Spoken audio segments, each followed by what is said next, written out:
This is the Chiropractic Marketing Podcast, an on-demand talk radio show that covers internet marketing best practices for chiropractors. I'm your host, Dr. Patrick McNamara.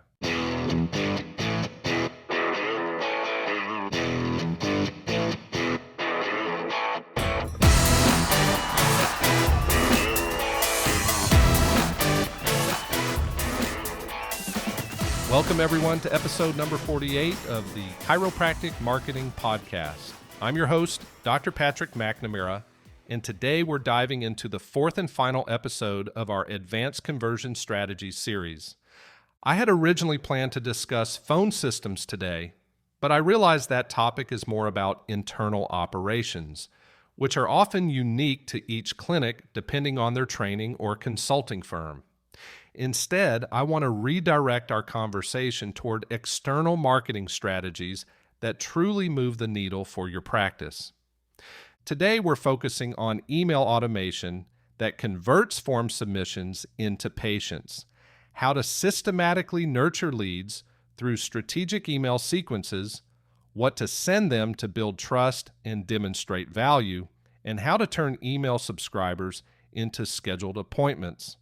Last week, we covered contact forms that actually get filled out. Today, we're completing the conversion puzzle by discussing what happens after someone submits that form and enters your automated email system. Here's a statistic that might surprise you. The average chiropractic practice sends exactly one email after someone fills out their contact form, an immediate confirmation. After that, those leads go into a black hole with no systematic follow-up. But here's what's really interesting. Practices with strategic email automation sequences convert 40 to 60% of their form submissions into appointments, compared to just 10 to 15% for practices without email follow-up systems. Think about the impact of that difference. If you're getting 20 form submissions per month and converting 15%, you're booking 3 appointments. But with proper email automation, you could convert 50% of those same leads and book 10 appointments. That's more than tripling your patient acquisition from existing traffic. Today, I'm going to show you exactly how to build email sequences that turn form submissions into scheduled patients, even when people aren't ready to book immediately. But first, let me share what happened when I helped a client implement a complete email automation system. This practice was generating about 30 form submissions per month from their website, but they were only converting about 4 of those leads into actual appointments. That's roughly a 13% conversion rate. Their follow-up process was simple. Send a confirmation email, then wait for people to call or respond. Most never did. We built a comprehensive 6-email sequence that delivered value, addressed common concerns, and systematically move people toward booking an appointment. Within 90 days, their conversion rate jumped from 13% to 47%. Same number of form submissions, but instead of 4 appointments per month, they were booking 14. That's a 250% increase in new patients just from implementing email automation. So what makes the difference between email sequences that convert and those that get ignored? Let me break down the psychology and strategy behind effective email automation for chiropractic practices. Most chiropractors think about email as a way to stay in touch with existing patients. But strategic email automation is about nurturing prospects who aren't ready to commit immediately. When someone fills out your contact form, they're interested but not necessarily convinced. For example, they might be comparing multiple practitioners, dealing with insurance concerns, hesitant about trying chiropractic care, waiting to see if their problem resolves itself, or just gathering information. Your email sequence needs to address these concerns while building trust and demonstrating your expertise. Let me walk you through a proven 6-email sequence structure that converts form submissions into patients. Email number 1 is their confirmation email. It should be sent within 5 minutes. You can use an email subject like, "Your back pain assessment request received." This email confirms their form submission and sets expectations for what happens next. But it shouldn't just be administrative. it should provide immediate value. For example, it could say something like, "Thanks for reaching out about your back pain. I know how frustrating chronic pain can be, and I'm committed to helping you find relief. Over the next few days, I'll be sending you some helpful information about understanding and addressing back pain naturally. In the meantime, here's a simple exercise that many of my patients find helpful for immediate relief." Then include a brief, safe exercise or tip they can implement right away. Email number 2 should provide educational value and be sent 24 hours later. Use a subject like "the number one mistake people make with back pain." This email positions you as an expert while providing genuine value. The goal is to educate them about their condition while subtly demonstrating your expertise. For example, it could say something like, "Yesterday you reached out about your back pain, and I wanted to share something important with you." The biggest mistake I see people make is treating the symptoms instead of addressing the underlying cause. Taking pain medication might provide temporary relief, but it doesn't fix the structural issues causing your pain. Here's what most people don't understand about back pain. Then provide educational content that showcases your knowledge while being genuinely helpful. Email number 3 is all about social proof and case studies. It should be sent 3 days after form submission. You can use an email subject like "How Sarah Got Back to Running Pain-Free." This email uses a patient success story to demonstrate results and build confidence in your treatment approach. For example, it could say something like, "I want to tell you about Sarah, a local teacher who came to see me last year with lower back pain very similar to what you described.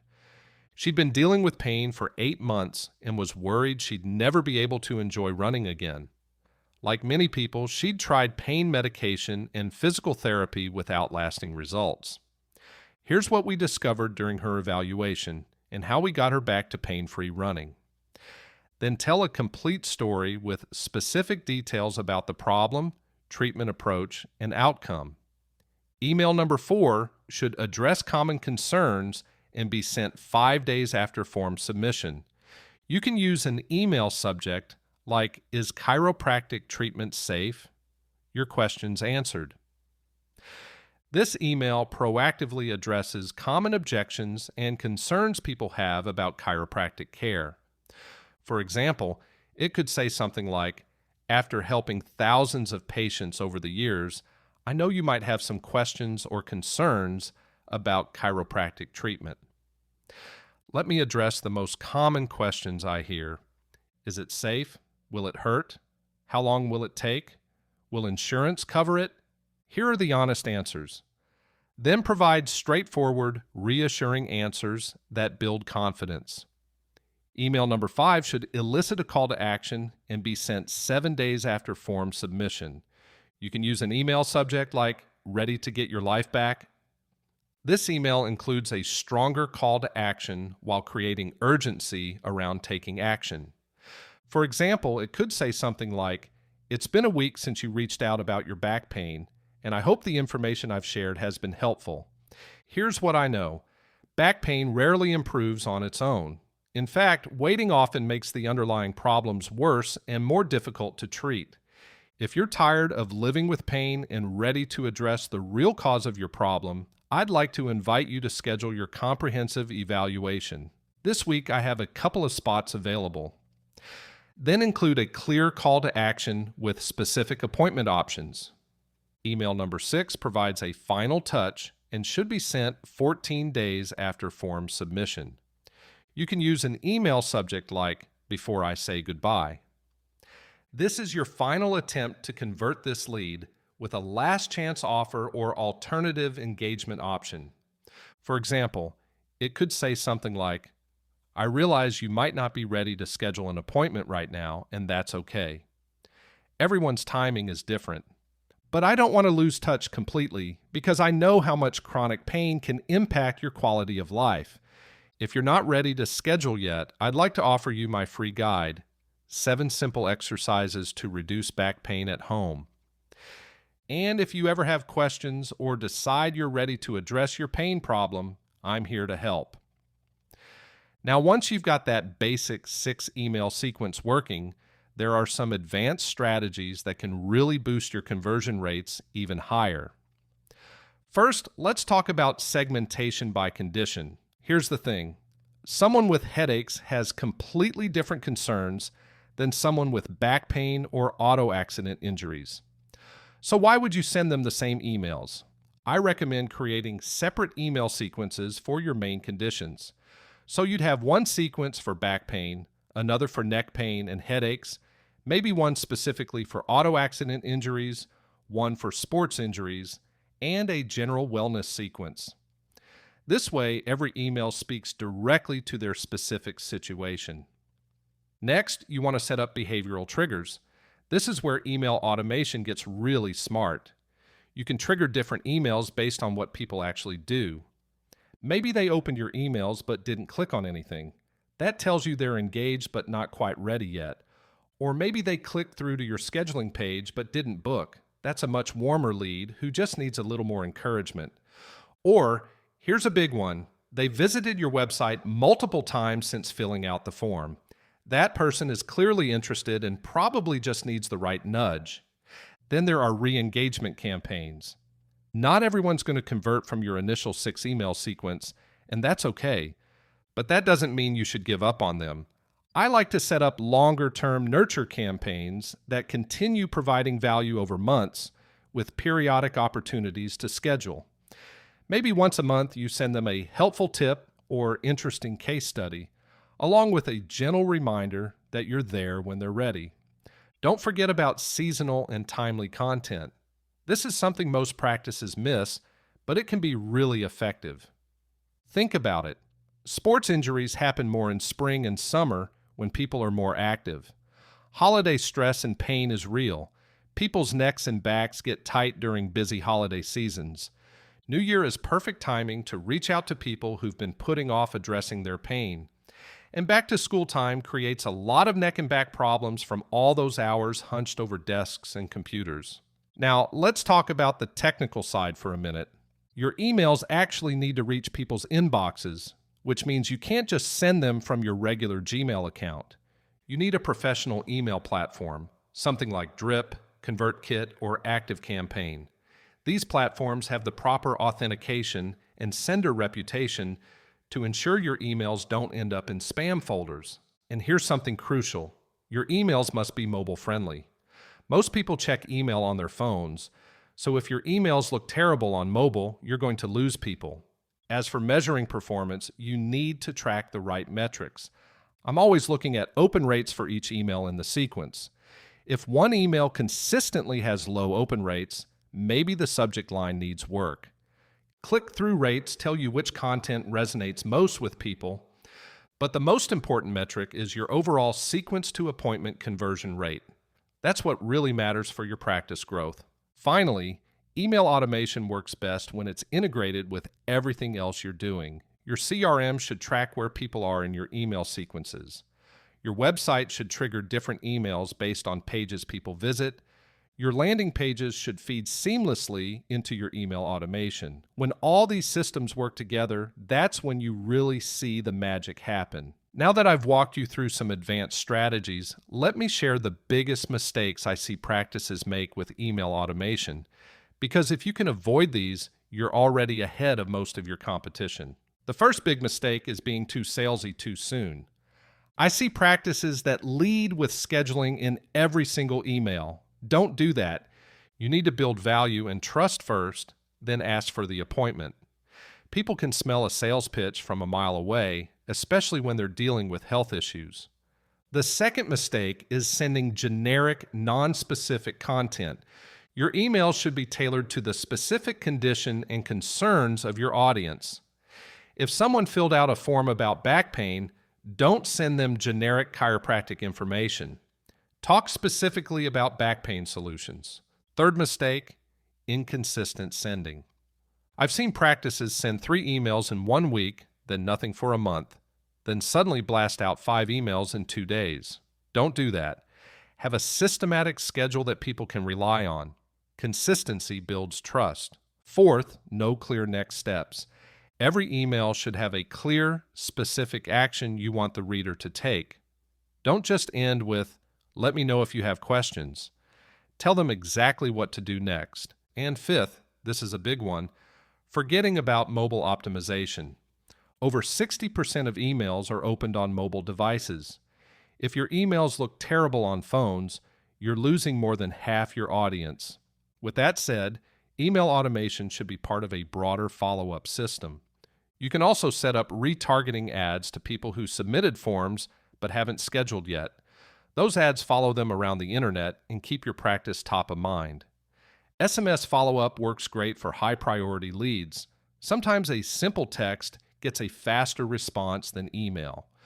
For local prospects, direct mail can still be very effective, especially for higher value services. And don't forget about social media engagement. If someone follows you on Facebook after filling out a form, that's another touch point you can use.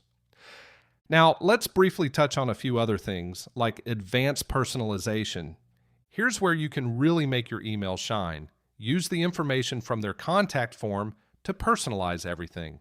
Reference their specific condition by name. If they said they've been dealing with back pain for 6 months, mention that.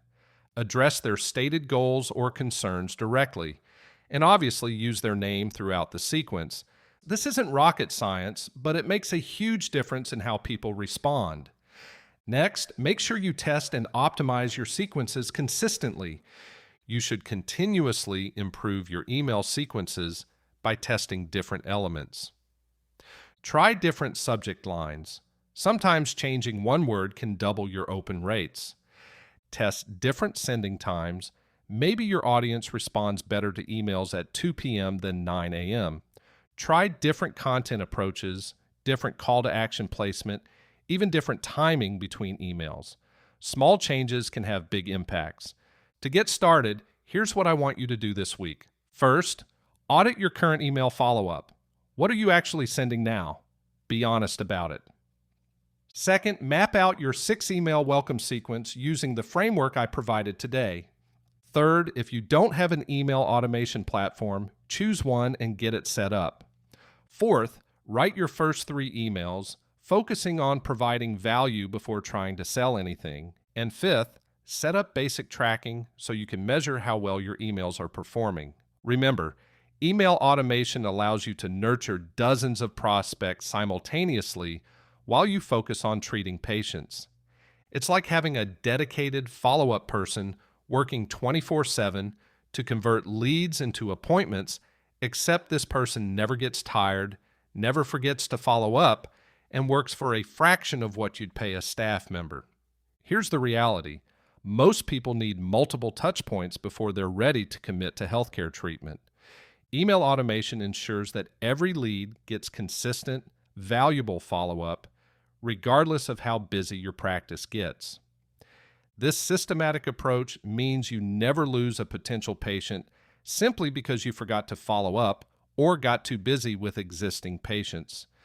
If you want help implementing a complete email automation system as part of your overall conversion strategy, head over to chiropracticmarketingwebsites.com. I help chiropractors build fully automated marketing systems that include these email sequences, landing pages, contact forms, and everything else needed to turn website visitors into scheduled patients. The best part? Once it's set up, it runs automatically, nurturing leads and booking appointments while you focus on treating patients. That's chiropracticmarketingwebsites.com, or simply visit getcmw.com. That's getcmw.com. This concludes our Advanced Conversion Strategies series. Over the past 4 episodes, we've covered the conversion crisis, landing page optimization, contact forms that convert, and email automation systems. Each of these elements works together to create a comprehensive system that maximizes the value of every website visitor. When implemented properly, these strategies can literally transform your practice by turning your website into a 24/7 patient acquisition machine. In our next episode, we'll be starting a new series, so make sure you're subscribed so you don't miss what's coming next. All right, that wraps things up for today's episode and this series.